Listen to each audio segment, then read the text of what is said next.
सुंदर नहीं है, वो गर्भ शुद्ध नहीं है, वो गर्भ पवित्र नहीं है। उसमें ठाकुर जी प्रवेश कर गए। क्यों? क्योंकि एक भागवत का श्रोता उस गर्भ में विद्यमान है। इस प्रकार के भाव हैं। परीक्षित जी महाराज आगे कुंती ने स्तुति गाई, भीष्म पितामह ने भगवान की स्तुति गाई। भगवान स्तुति सुनकर के फिर द्वारिका प्रस्थान कर गए। कुछ महीनों बाद उस बालक ने जन्म लिया। ब्राह्मणों ने उसका नाम परीक्षित रखा। धीरे धीरे वो बालक बड़ा हुआ। एक दिन अर्जुन ने आकर के पांडवों को खबर सुनाई कि भगवान श्री कृष्ण अपनी लीला पूरी करके चले गए। पांडवों ने मन बना लिया कि अब श्री कृष्ण नहीं है इस धराधाम पर, तो हम रह करके क्या करें। और पांचों पांडव भी स्वर्गारोहण को प्रस्थान कर गए। परीक्षित को राज्य गद्दी पर बैठा गए। परीक्षित राजा बने। परीक्षित का राज्यपाठ बड़ा सुंदर चला। एक दिन परीक्षित को एक आश्चर्य दिखा और आश्चर्य में एक वृषभ का दर्शन हुआ। वृषभ यानी बैल। वो बैल अपने एक पैर पर खड़ा है, तीन पैर उसके कट चुके हैं और एक व्यक्ति उसके चौथे पैर को भी काट रहा है। ये देख करके राजा परीक्षित को क्रोध आया। तलवार निकाल करके उस व्यक्ति पर प्रहार करने गए तो चरणों में उसने प्रणाम किया और कहा, महाराज मुझे आप नहीं मार सकते। परीक्षित बोले, क्यों? बोले, क्योंकि मैं वो हूं जिसका अभी समय चल रहा है। परीक्षित बोले, किसका समय चल रहा है? कौन हो तुम? बोले, मैं कलयुग हूं। और ये जो वृषभ अपने एक पैर पर खड़ा है, ये धर्म है। धर्म के चार पैर होते हैं, तीन पैर मैंने काट दिए, एक पैर पर खड़ा है। सत्य, दान, दया और पवित्रता, ये चार चरण होते हैं धर्म के। धार्मिक व्यक्ति में अगर ये चार लक्षण नहीं है तो समझिए वो धार्मिक नहीं है। सत्य, दान, दया और पवित्रता, इन चार लक्षणों से आप धार्मिक कहलाते हो। पवित्रता का मतलब यहां पर बाहर से नहाना मत समझ लीजिएगा। चार चार बार जो नहाता हो वो धार्मिक नहीं। जो शुद्ध अंतःकरण वाला हो, जो शुद्ध विचारों वाला हो, वो धार्मिक। कलयुग का बंधु, कलयुग में धर्म एक पैर पर खड़ा है, केवल सत्य। बाकी दया, दान और पवित्रता, ये तीन पैर कलयुग में धर्म के कट चुके हैं। दया, दान और पवित्रता, इसका तो केवल हम लोग ये समझ लीजिए कि बस किंचित मात्र 0.1% हम करते हैं। थोड़ा बहुत सत्य के रूप में धर्म बचा है, और वह भी इतना बचा है कि आप बोलते तो असत्य ही हो, पर सुनने की बारी आती है तो सत्य ही सुनना चाहते हो। तो इतना ही सही अभी सत्य बचा है।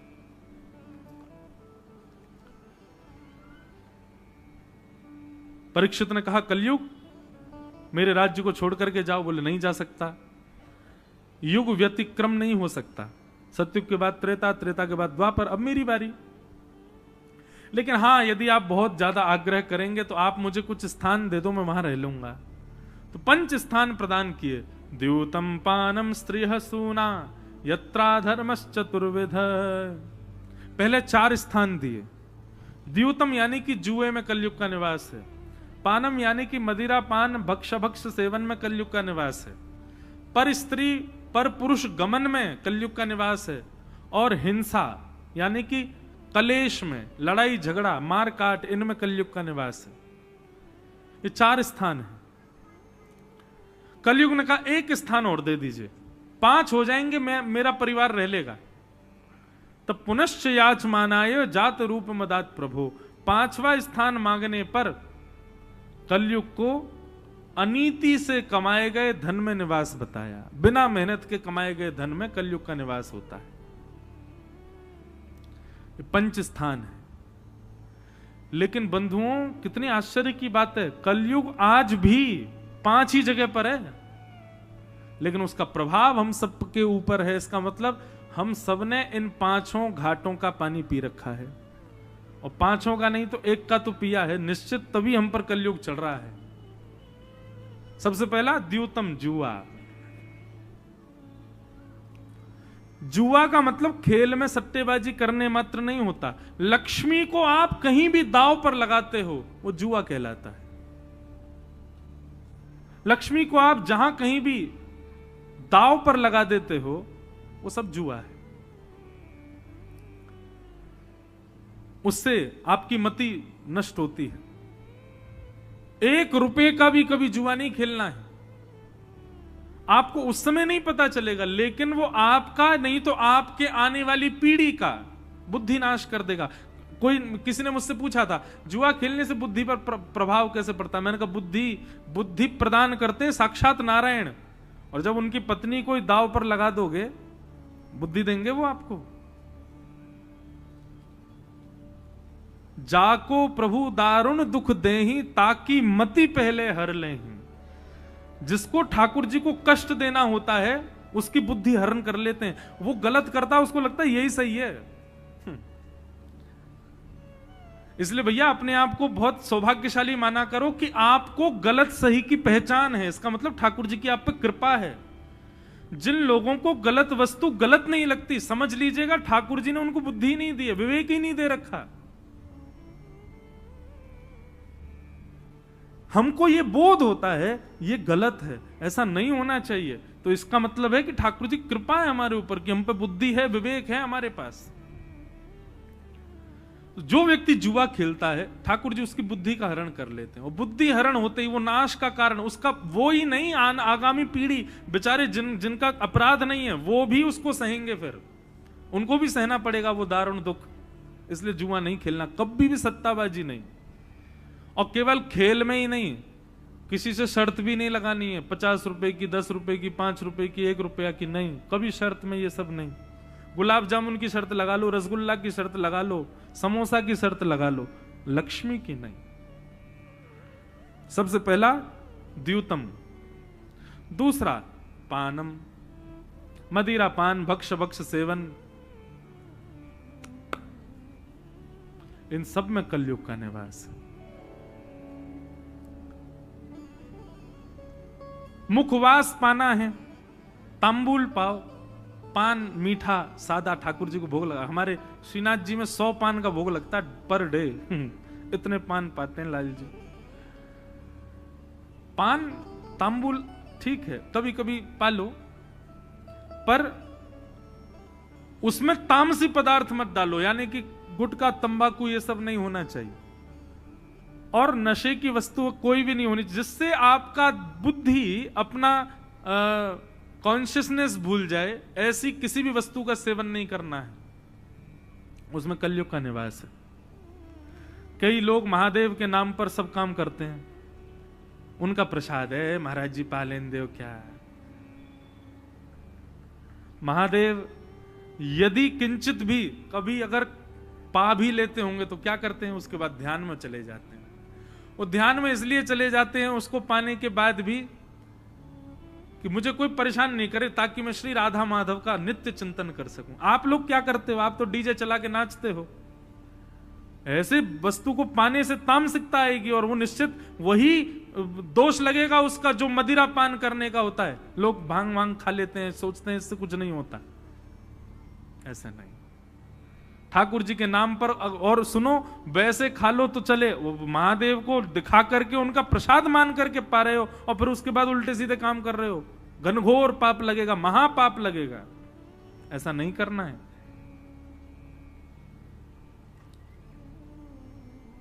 महादेव भी तो करते हैं, महादेव -45 डिग्री सेल्सियस में कैलाश मानसरोवर में रहते हैं, वो भी केवल बाघंबर ओढ़े। चले जाओ तुम, रह के दिखाओ, कुकुड़ जाओगे। महादेव और भी तो बहुत कुछ कर रहे हैं, महादेव ने और भी तो बहुत कुछ किया, केवल अपनी मतलब की चीज क्यों दिख रही है हमको। ऐसा मत करो भैया, ठाकुर जी के नाम पे तो बिल्कुल मत करो। वैसे आपकी रुचि है तो करते रहो, भगवान के नाम पे नहीं करो। तो द्योतम पानम, तीसरा आया पर स्त्री और पर पुरुष संग।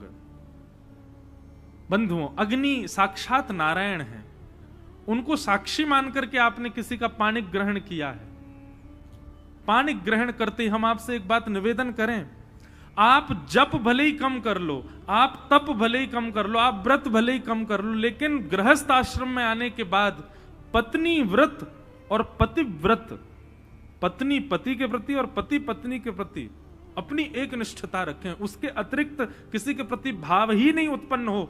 आप केवल पत्नी व्रत और पति व्रत का पालन कर लीजिए, इसी से ही आपको जीवन भर की तपस्या का फल मिल जाएगा। ये सबसे ज्यादा बलवान है। लोग इस बात को समझ नहीं पाते।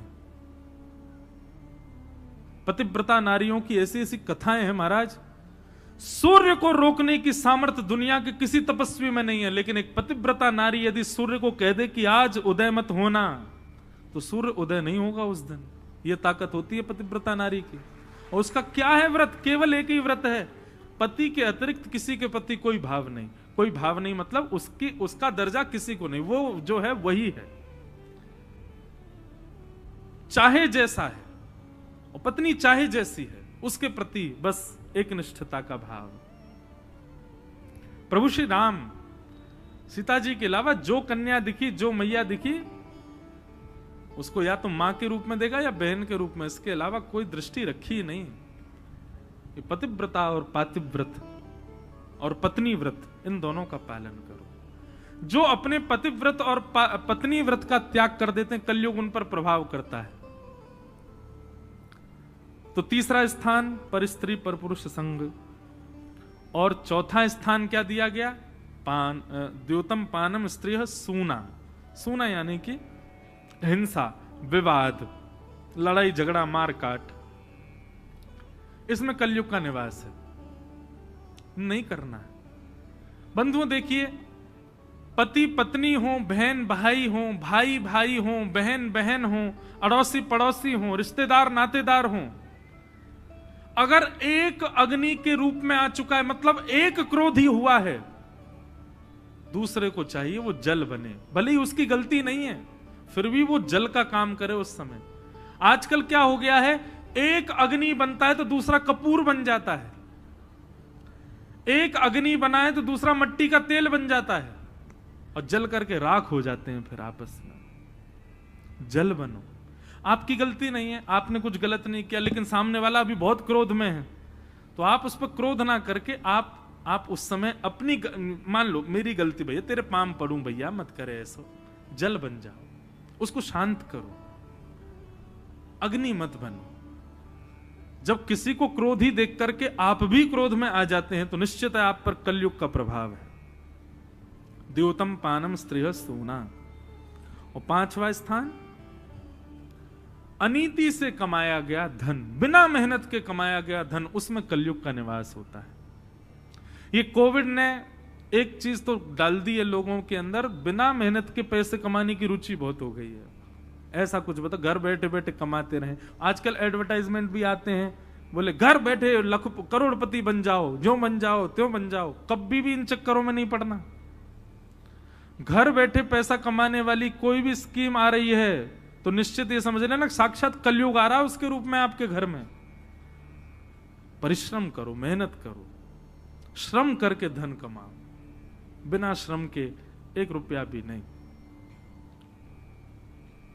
ये 5 स्थान दिए। कलयुग 5 स्थानों में बैठ गया, और आश्चर्य की बात 6वां स्थान नहीं है कलयुग के पास, ये केवल 5 स्थान है। अगर कोई व्यक्ति इन 5 स्थानों पर वेग लगा दे, बच जाए इन 5 से, उस पर कलयुग का प्रभाव नहीं हो सकता, नहीं हो सकता, नहीं हो सकता, क्योंकि 6वां स्थान ही नहीं है कलयुग का। लेकिन हम आप सब लोगों पर यह प्रभाव है, तो इसका मतलब है कहीं ना कहीं हमारा प्रवेश हुआ है। अब बच जाओ, अब मत करना। 5 स्थान दिए। परीक्षित स्वयं भटक गए, लौट करके गए तो एक जरासंध का मुकुट पड़ा था तय खाने में, केवल देखने के लिए मुझ पे कैसा लगेगा। जैसे ही मुकुट सिर पर धारण किया, अनीति का धन सिर पर धारण करते ही कलयुग ने प्रविष्ट कर दिया, मस्तिष्क में प्रवेश हो गया। और जब शिकार को वन में गए, आखेट को वन में गए, सबसे पहली बात तो शिकार करता ही नहीं था परीक्षित, आज पहली बार शिकार करने गया, और शिकार तो कर नहीं पाया। एक ऋषि के आश्रम पर प्यास से व्याकुल पहुंचे, ऋषि के यहां जाके प्रार्थना करनी चाहिए, बल्कि वहां जाके आज्ञा करने लगा, मैं प्यासा हूं, मुझे पानी पिलाओ। लेकिन ऋषि समाधि में बैठे थे। समाधि में बैठे ऋषि को देख करके मन में भाव आया, अरे नाटक करता है मेरे आगे। मरा हुआ सर्प गले में डाल दिया और लौट करके आए। मुकुट उतारती उनको याद आया, मैंने तो बहुत बड़ा अपराध किया है। ऋषि के पुत्र ने जब देखा कि पिता के गले में मरा हुआ सर्प पड़ा है, पूछताछ की, किसने किया? बच्चों ने बताया, बोले परीक्षित ने किया। कौशिकी नदी का जल हाथ में लेकर के तुरंत वाक वज्रम विशसर्जः। कल रात्रि में कहीं गया था, वहां थोड़ी देर के उद्बोधन में मैंने एक बात कही, अपने आप आई। दुनिया में सबसे खतरनाक शस्त्र कौन सा है? वाणी का शस्त्र। आपको किसी ने छड़ी से मारा, आपको किसी ने डंडे से मारा, या किसी भी साधन से आपको किसी ने कुछ कष्ट दिया, आप औषधि से ठीक हो जाओगे। लेकिन किसी ने वाणी से प्रहार किया होगा ना, उसको कोई औषधि ठीक नहीं कर सकती। सबसे भयानक यदि संसार में कोई वज्र है तो वह है वाणी का वज्र। इसलिए इस वाणी के वज्र को संभालो। और ये वाणी का वज्र कब संभलता है? जब इस वाणी पर राम विराजमान होते, कृष्ण विराजमान होते हैं, तब ये वज्र सही रहता है। वाक वज्रम विशसर्जः, वाणी का वज्र छोड़ दिया और कह दिया 7 दिन में मरने का श्राप देता हूं। तक्षक सर्प आकर के डस देगा, राजा परीक्षित की मृत्यु हो जाएगी। गौरमुख नामक शिष्य को भेज दिया, जाओ परीक्षित को अवगत करा दो इस बात से। यहां राजा परीक्षित ने जैसे ही मुकुट उतारा तो उनको याद आया, मैंने कुछ गड़बड़ किया, संत के गले में मरा हुआ सर्प इतनी सी बात पे डाल दिया कि मुझे जल नहीं दिया। ये कैसे हुआ? ये कलयुग करवाता है। संतों को देख करके उनके प्रति उपहास की भावना आना, किसी वैष्णव की भक्ति पर हंसी आना, ये बंधुओं कलयुग का लक्षण है। आपकी धोती देख करके, आपकी शिखा देख करके, आपका मस्तिष्क का तिलक देख कोई हंस रहा है ना, आप उल्टा उसको देख के हंस जाया करो। कलयुग है इसके अंदर, तभी हंस रहा है मुझको देख के।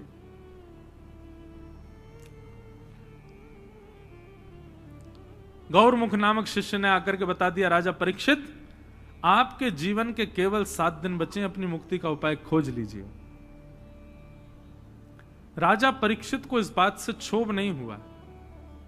अपने पुत्र जन्मेजय को राज्य गद्दी पर बिठा करके राजा परीक्षित गंगा के तट पर चले गए। असंख्य संत वहां एकत्रित हो गए। सबसे राजा परीक्षित ने कहा, जल्दी मरने वाली की मुक्ति का उपाय बताइए। नहीं को मुनिर्यस्य वच प्रमाण, वहां कोई प्रमाण से बता ही नहीं पाया कि राजन तुमको क्या करना चाहिए। तभी वहां पर आगमन हुआ वेदव्यास जी के पुत्र श्री सुखदेव जी महाराज का। सब लोग हाथ जोड़ के प्रणाम करो। तत्राभवद भगवान व्यास पुत्रो यदिच्छया गामट मानो नपेक्ष अलक्षलिंगो निजलाभ तुष्टो व्रतश्च बालैरवधूत वेश। बोलो सुखदेव जी महाराज की जय। सुखदेव जी आए और आकर के सीधे व्यास मंच पर विराजमान हो गए।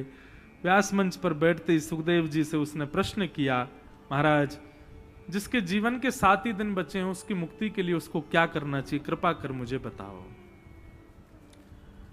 सुखदेव जी महाराज अब यहां से कहना प्रारंभ करते हैं और अब भागवत का 2वां स्कंद प्रारंभ होता है और कृष्ण जन्म होगा 10वें स्कंद में। तो अब चलो, अब हम हनुमान जी का आवाहन करते हैं, क्योंकि 7 तो बजने वाले हैं। पर हमने कल पहले ही कह दिया था आज विलंब से तक होगी कथा। तो आप सब लोग अब ध्यान पूर्वक बैठो, सुनो। सुखदेव जी महाराज व्यास मंच पर बैठे और व्यास मंच पर बैठते ही उन्होंने परीक्षित को पहले तो यह समझाया कि परीक्षित तुम मुक्ति की कामना मत करो। मुक्ति का मतलब मृत्यु के बाद भगवान का दर्शन होता है। तुम तो भक्ति की कामना करो। भक्ति का मतलब जीते जी ठाकुर जी का दर्शन। परीक्षित ने कहा मेरे पास केवल 7 दिन बचे। बोले 7 दिन भी बहुत हैं। यदि प्रेम लक्षणा भक्ति चित्त में है तो 7 मिनट में ठाकुर जी मिल सकते हैं। ठाकुर जी मानो एक जगह तो ऐसा पद आता है कि ठाकुर जी 24 घंटा फेंटा बांध के और तैयार मुद्रा में खड़े रहते हैं कि ये प्रेम प्रकट करे और मैं जाऊं इसके सामने, पर हम कर ही नहीं पाते हैं। ठाकुर जी तो 24 घंटा वो गेट सेट रेडी खड़े हैं, बस गो की बारी है, हम गो बोल नहीं पा रहे। वो तो बिल्कुल तैयार खड़े हैं।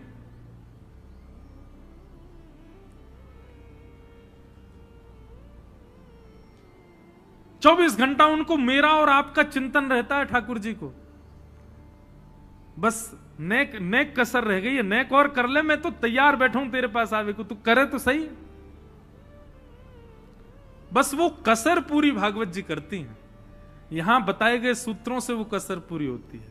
और एक बात बंधु कहें, हमारी तो हो गई, हमारे पास जब से लाल जी पधारे हैं तब से यही भाव है, ठाकुर जी साक्षात पधार गए। और सुनो, कसर में पीछे आप भी नहीं हो, आप सबके ठाकुर जी भी कोई कम है क्या? ये स्वयं ठाकुर जी आपके घर में विराज रहे हैं। देखो, ठाकुर जी आपके घर में विराज रहे हैं और आपका उनके प्रति नित्य प्रति प्रेम बढ़ रहा है, तो ये समझना वो साक्षात कृष्ण ही विराजे हैं। और आप केवल उनको विराजमान करके और जो है खाना पूर्ति कर रहे हो, प्रेम प्रेम कुछ नहीं है, तो फिर तो ये समझो कि ठाकुर जी अभी कह रहे हैं भाई कसर रह गई है ना, कर या को पूरी। एक प्रकार से मैं ये बात कह दूं तो कोई अतिशयोक्ति नहीं, कृष्ण के प्रति प्रेम प्रकट होना ये साक्षात ठाकुर जी के प्रकट होने के समान है। प्रेम आ गया ना कृष्ण के प्रति, समझो ठाकुर जी आ गए, और क्या चाहिए आपको? प्रेम आ गया उनके प्रति, तो समझो वही हैं। मीराबाई के सामने कोई साक्षात ठाकुर जी नहीं आए हैं, मीराबाई के चित्त में प्रेम आ गया, फिर भी वो कहती है मेरे तो गिरधर गोपाल दूसरो न कोई, साधुअन संग बैठ बैठ लोक लाज खोई, भाई छोड़िया बंधु छोड़िया छोड़िया जग सोई। क्यों छोड़ा? ठाकुर जी प्रत्यक्ष तो आए नहीं, प्रत्यक्ष नहीं आए हैं, पर ठाकुर जी के प्रति जो प्रेम है वो प्रेम कोई और नहीं, वो ठाकुर जी ही हैं। एक बात मैं आपको हाथ जोड़ के निवेदन कर दूं, ठाकुर जी प्रत्यक्ष तो आपको नहीं मिलेंगे और प्रत्यक्ष आपके संग रहें ऐसा भी नहीं होगा। ठाकुर जी की अनुभूतियां रहेंगी साथ में, ठाकुर जी का अनुभव रहेगा साथ में। कभी स्पर्श का अनुभव होगा, कभी स्वप्न का अनुभव होगा, कभी अनुभूति अनुभव होगा, यही ठाकुर जी हैं। ठाकुर जी कोई गले में गलवैयां डाल के 24 घंटा बैठे रहे, ऐसा संभव नहीं होगा और ऐसा होना भी नहीं है। आप ठाकुर जी से प्रार्थना भी करना है, ऐसा मत करना, क्योंकि इतना सामिप्य यदि ठाकुर जी ने दे दिया तो आप उनकी वैल्यू नहीं करोगे। ठाकुर जी तो अनुभव ही कराते हैं, अनुभूति ही कराते हैं। सुखदेव जी महाराज ने समझाया, बोले परीक्षित तुम भक्ति मांगो, मुक्ति मत मांगो। 7 दिन की बात कर रहे हो, 7 मिनट में ठाकुर जी आ जाएंगे। तब परीक्षित ने हाथ जोड़ के कहा मुझे भक्ति दिलाइए, और इस भक्ति के लिए साधन क्या है? बोले साधन श्रीमद् भागवत है। तब यहां पर सुखदेव जी महाराज ने भागवत की कथा सुनाना प्रारंभ किया, सृष्टि का प्रसंग सुनाया और उद्धव विदुर संवाद, विदुर मैत्रेय संवाद आदि सुनाते हुए यहां पर पृथ्वी का सृजन, और पृथ्वी के सृजन में सबसे पहले मानव स्वयंभू मनु, स्वयंभू मनु की 3 पुत्री 2 पुत्र, आकुति, देवहूति, प्रसूति, प्रियव्रत और उत्तानपाद, इन 4 संतानों की कथा सुनाई, जिसमें सबसे पहले कथा देवहूति की सुनाई गई। देवहूति का कर्दम प्रजापति के साथ में विवाह हुआ और इनके यहां भगवान कपिल रूप में प्रकट हुए। बोलो कपिल भगवान की। कपिल भगवान के साथ देवहूति माता का संवाद हुआ, जिसका आज हमने एक अंश सुना। ऐसे करीब 8 प्रश्न देवहूति माता ने किए हैं कपिल भगवान से। हमने एक प्रश्न सुना, हम उसी से ही कपिल देवहूति संवाद को, जो 4 भक्तों के लक्षण बताए भगवान कपिल ने, ऐसे कपिल देवहूति संवाद को हम प्रणाम करते हैं। तत्पश्चात आगे सती चरित्र सुनाया गया। कल मुझे एक प्रश्न आया था और उस प्रश्न में यह भाव था, बोले महाराज जी हमने सुना है कि श्री सीता जी गौरी पूजा के लिए जाती हैं, और वहीं प्रसंग आता है कि जब राम जी वन में सीता जी को खोज रहे थे उस समय महादेव सती के साथ में थे, और सती के प्रस्थान के बाद पार्वती जी के साथ में विवाह हुआ, तो फिर गौरी पहले कहां से आ गई? अब इसके पीछे आपके अनेक तर्क हैं, इसके पीछे अनेक भाव हो सकते हैं। हमने गुरुजनों से और पूछ के इसका और श्रेष्ठ जो कोई कथानक होगी तो वो भी सुनाएंगे, पर एक जो हमारी मति में उत्तर आया वो ये कि गौरी का मतलब केवल पार्वती नहीं है। गौरी जगदांबा परांबा आदि शक्ति को गौरी ही कहते हैं, उनको गौरी नाम से ही संबोधित किया जाता है। और आदि शक्ति उनका हिमालय से ही प्रादुर्भाव होगा, महादेव से विवाह होगा, ऐसा आवश्यक नहीं। वही आदि शक्ति गौरी भी है, वही आदि शक्ति सती भी है, वही आदि शक्ति जगदम्बा भी है, वही आदि शक्ति सीता भी है, वही आदि शक्ति रुक्मणी भी है। वो आदि शक्ति मूल तत्व, जैसे नारायण है, नारायण के ही विलग विलग राम कृष्ण आदि ये सब अवतार हैं, ऐसे ही आदि शक्ति है। आदि शक्ति के ही, आदि माने प्रथम, आदि आदि का मतलब होता प्रथम शक्ति, उनका नाम ही गौरी है। तो सीता जी जो गौरी पूजन करने गई वो आदि शक्ति का पूजन कर रही हैं। आदि शक्ति मतलब प्रथम शक्ति, वो गौरी हैं। और इसमें कोई संत जनों का यदि भाव होगा तो फिर मैं पूछ के बताऊंगा उत्तर उसका, पर मेरी मति का ये उत्तर है कि गौरी तो आदि शक्ति है। फिर इसमें एक मत और आता है कि ठाकुर जी की दो प्रकार की लीला होती हैं। एक तो होती है नित्य लीला और एक होती है समयानुसार की गई भगवान की प्रत्यक्ष लीला। नित्य लीला में तो नित्य महादेव और पार्वती नित्य विराजमान होते हैं, पर जब वो अपनी लीला को प्रत्यक्ष रूप देते हैं किसी पुराण के लिए, ग्रंथ के लिए, हम लोगों की सीख के लिए, तब वहां पर वो लीला अलग तरीके से करने का प्रयास करते हैं। पर नित्य लीला में महादेव सदा पार्वती जी के साथ में विराजमान है, सदा आदि शक्ति के साथ में विराजमान है। तो नित्य लीला की यदि बात करें तो नित्य में तो महादेव का आदिकाल से अनादिकाल से पार्वती जी के साथ में विराजमान होना निश्चित है, इसलिए गौरी पूजा। तो ये दो कारण हैं, एक तो होता है कि वो नित्य हैं, उनको प्रकट होने की आवश्यकता नहीं, वो नित्य से ही विराज रहे हैं। और दूसरा कारण गौरी आदि शक्ति है, उनको भी गौरी कहा जाता है। तो इस प्रकार सती चरित्र सुनाया गया। उसके बाद ध्रुव जी की कथा बताई। नन्हे से 5 वर्ष के ध्रुव जी अपनी छोटी मां की फटकार सुनकर के वन में गए और वन में जाकर के नारद जी के द्वारा प्रदत्त 12 मंत्र से उन्होंने भगवत प्राप्ति की। ये 12 मंत्र कौन सा है? ओम नमो भगवते वासुदेवाय, ओम नमो भगवते वासुदेवाय, ओम नमो भगवते वासुदेवाय, ओम नमो भगवते वासुदेवाय, वासुदेवाय कृष्णचंद्राय, वासुदेवाय कृष्णचंद्राय,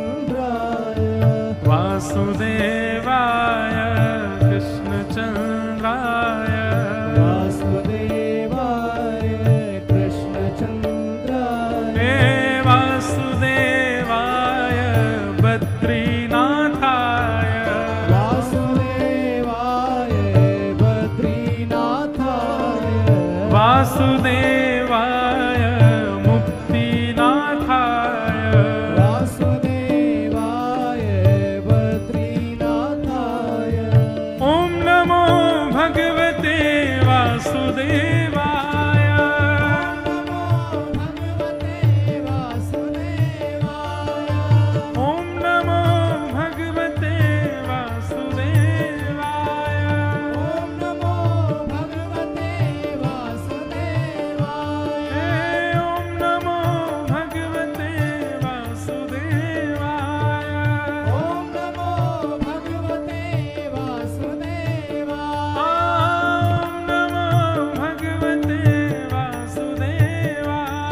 महाराज को ये 12 अक्षर मंत्र प्राप्त हुआ नारद जी से। बंधुओं, ये सिद्ध मंत्र है। यदि कोई व्यक्ति नित्य 12 अक्षर मंत्र का जाप करता है, उसको कभी ना कभी ठाकुर जी का साक्षात्कार निश्चित होगा। 12 अक्षर मंत्र में ये सामर्थ्य है। अच्छा बंधुओं, भगवत साक्षात्कार का मतलब ये मत समझिए आपको गली में चलते फिरते कभी ठाकुर जी मिल जाएं। भगवत साक्षात्कार आपको किसी भी रूप में हो सकता है। आपको कभी बादल की आकृति में भी ठाकुर जी दिख सकते हैं, कभी आपको संगमरमर के पत्थर की आकृति में भी ठाकुर जी दिख सकते हैं, कभी वृक्षों की आकृति में भी ठाकुर जी दिख सकते हैं, किसी मानव की रूप आकृति में भी ठाकुर जी दिख सकते हैं। कहीं भी आपको ठाकुर जी का दर्शन हो सकता है। तो 12 अक्षर मंत्र ध्रुव जी महाराज ने 5 महीने तक इस मंत्र का जाप किया और 5वें महीने भगवान गरुड़ पर विराजमान होकर के ध्रुव जी महाराज को दर्शन देने के लिए पधारे। बोलो भक्त वत्सल भगवान की। प्रश्न उठ गया, ध्रुव जी महाराज को 5 महीने में भगवान कैसे मिल गए इतनी जल्दी? तो इसमें बहुत सी कथाएं आती हैं। एक कथा ऐसी आती है कि ध्रुव जी अपने पूर्व जन्म में, अनेक जन्मों में कई भजन कर चुके ठाकुर जी का। अनेक जन्मों तक भजन करते करते करते उनका अनेक वर्षों का भजन हो चुका था। केवल भगवत प्राप्ति में 5 महीने का भजन शेष रह गया था। तो अब की बार वो ध्रुव बनकर के आए और अपना शेष 5 महीने का भजन उन्होंने किया और ठाकुर जी उनको मिल गए। इसका मतलब क्या है? किसी किसी को बाल अवस्था में ही बड़ा ज्ञान हो जाता है, बाल अवस्था में ही ठाकुर जी की बड़ी कृपा हो जाती है उस पर। इसका मतलब ये मत सोचो गए देखो इसको तो बना बनाया बचपन से ही सब मिल गया। उसके पूर्व के न जाने कितने जन्मों का उसका फल होगा, उसकी तपस्या होगी तब जाकर के उसको प्राप्त हुआ है। और कई लोग होते हैं पूरे जीवन निकल जाता है उनका, फिर भी उन पर कृपा नहीं होती ठाकुर जी की। इसका मतलब क्या? अभी तुम्हारा तप शेष रह गया और करो। भगवत प्राप्ति की एक अवधि होती है, वो अवधि कितने जन्मों में पूर्ण होगी हम लोग नहीं जानते। बस इतना समझ लीजिए, बाल्यकाल से यदि प्रेम ठाकुर जी से होने लगा है तो ये आपका अंतिम जन्म है। इसी जन्म में ही आप ठाकुर जी को प्राप्त करके प्रस्थान करने वाले हो। अच्छा, अंतिम जन्म है, इसके कई सारे लक्षण बताए गए, ध्यान से सुनना। पहला, ठाकुर जी नाम रूप लीला और धाम, इन चारों से बाल अवस्था से प्रेम हो जाना। ठाकुर जी के नाम से, ठाकुर जी की लीला से, ठाकुर जी के धाम से, ठाकुर जी के रूप से, बाल अवस्था से ही प्रीति होने लग जाना, यह एक अंतिम जन्म का द्योतक है। अंतिम जन्म किसी व्यक्ति का है, उसका दूसरा लक्षण क्या है? संसार में जितने भी सद्गुण हैं एक साथ वो सारे सद्गुण किसी व्यक्ति में दिखने लग जाएं। कम बोलता है, मुस्कुराता रहता है, प्रसन्न मुद्रा में रहता है, क्रोध करने वाली बात पर भी लेट गो करता है, छोड़ने का भाव रखता है, छोड़ो क्या करना गुस्सा। सबकी सहायता का मन होता है, अपने लिए ज्यादा कुछ ना करे, सबके लिए करने का उसके चित्त में भाव आवे। और सबसे बड़ी बात, आपको उसमें गुण ही गुण दिखने लग जाएं। बोले यार सारे गुण हैं, इतना अच्छा, इतना सीधा, इतना भोला, इतना प्यारा, ये सारे लक्षण एक साथ किसी में दिखने लग जाएं, समझ जाना ये उसका अंतिम जन्म है। और ये बात ऐसे ही नहीं है, इसका तर्क है। व्यक्ति जब अनुभवी हो जाता है ना तो शांत हो जाता है। बाल अवस्था में उछलता है क्योंकि अनुभव नहीं है, गर्म वस्तु को भी छूने जाता है, खाई को भी यूं समझता है इसमें कूद जाऊं, सर्प आदि को भी बालक पकड़ लेता क्योंकि अनुभव नहीं उसको। धीरे धीरे अनुभव होता है तो भय भी जन्म लेता है, धीरे धीरे अनुभव होता है तो वो थोड़ा शांत होने लग जाता है। बहुत अनुभव हो जाने पर आप वृद्धों को देखो, वो शांत हो जाते हैं। उनको कोई कुछ गलत कह दे तो भी उनको क्रोध नहीं आता, उनके अनुकूल सब्जी ना बने, रोटी ना बने, उनके अनुकूल व्यवस्था ना हो तो भी वो सह लेते हैं। क्यों? अनुभव हो गया है। ऐसे ही अनेक जन्म लेते लेते लेते जब जिसको अनुभव हो जाता है ना, वो अपने अंतिम जन्म में सम हो जाता है, शांत हो जाता है, सरल रहने लग जाता है, हर प्रकार की स्थिति में प्रसन्न रहने लग जाता है। समझो ये अनुभवी। और महाराज इतनी सी बात पर और महाराज लाल ताता हो जाए, बिल्कुल तवा उसका गर्म, आंखें निकल के बाहर आ जाएं क्रोध के कारण, यूं समझना पहला ही जन्म है इसका, अभी नया नया आया है धरती पर, इसलिए इतना क्रोधी है। जिसको छोटी छोटी बात पे गुस्सा आता है, समझना उसका पहला जन्म है, अभी इसको बहुत लंबा फेर लगाना है संसार में। लेकिन जो सम रहता हो, समझना कि अब ये निवृत्ति की ओर है, अब ये प्रस्थान की ओर है। तो कहां थे हम? हाँ, ध्रुव जी महाराज को इतनी जल्दी भगवान क्यों मिले? ये इतनी जल्दी नहीं मिले, उनके अनेक जन्मों की तपस्या थी, बचे हुए 5 महीने बचे थे, ध्रुव जी के रूप में वो पूर्ण हुए, ठाकुर जी उनको मिल गए। ठाकुर जी की बड़ी सुंदर ध्रुव जी ने स्तुति गाई, और स्तुति गाते हुए ध्रुव जी महाराज चरणों में प्रणाम करते हुए कहते हैं, भगवान भक्ति मुहु प्रवहताम त्वयि में प्रसंगो भूयादनंत महताम अमलाशयानाम येनांजसोल्वणमुरुव्यसनं भवाब्धिं निश्चय भवद्गुण कथामृतपानमत्तः। हे नाथ, मेरे पर इतनी कृपा कर दो कि मुझको एक व्यसन लग जाए, मुझे एक आदत लग जाए, मुझे एक एडिक्शन हो जाए। भगवान बोले किसका? बोले आपकी कथा सुनने का। भगवान बोले तुमने व्यसन शब्द का प्रयोग क्यों किया? बोले नाथ, व्यसनी व्यक्ति बड़ा बढ़िया होता है। बोले क्यों? बोले वो मौके ही ढूंढते रहता है अपने व्यसन को भोगने के। किसी को इसकी लत हो तो वो मौका ही ढूंढता रहता है। कहीं शादी में जाएगा तो मौका ढूंढेगा, अच्छा ऐसा ऐसा हो गया, ठीक है थोड़ा जाके न चुस्की ले आऊं। व्यसन करने वाला व्यक्ति मौका ढूंढता है। भगवान, मैं भक्ति को व्यसन की तरह करना चाहता हूं। क्यों? हर समय मौका ही ढूंढता रहूं, कैसे कथा सुनूं, कैसे आपका नाम जप लूं, कैसे आपको देख लूं, कैसे आपका दर्शन कर लूं। ठाकुर जी इतने प्रसन्न हो गए ध्रुव जी की इस बात से, वाह तुमने बहुत अच्छी बात कही। बोले नाथ, मुझे भक्ति का वरदान मत दीजिए, मुझे भक्ति का व्यसन लगा दीजिए। मैंने कल भी कहा ना, प्रस्तुतिकरण भक्ति का। अब ध्रुव जी ऐसी बात कह रहे हैं, ठाकुर जी कैसे नहीं रीझेंगे उनसे? हम लोग सोच पाते हैं इतनी बड़ी बात? ध्रुव जी कह रहे हैं मुझे व्यसन लगा दो, आपकी कथा सुनने का, आपके दर्शन करने का मुझे व्यसन लग जाए, ताकि मैं 24 घंटा मौका ही ढूंढता रहूं। अरे महाराज, व्यसनी व्यक्ति को रात में नींद नहीं आती है ना, तो भी वो क्या करता है? बाहर जाकर के अपना व्यसन ही भोगता है। भक्ति का व्यसन लग जाए, नींद नहीं आवे तो भी कीर्तन ही हो।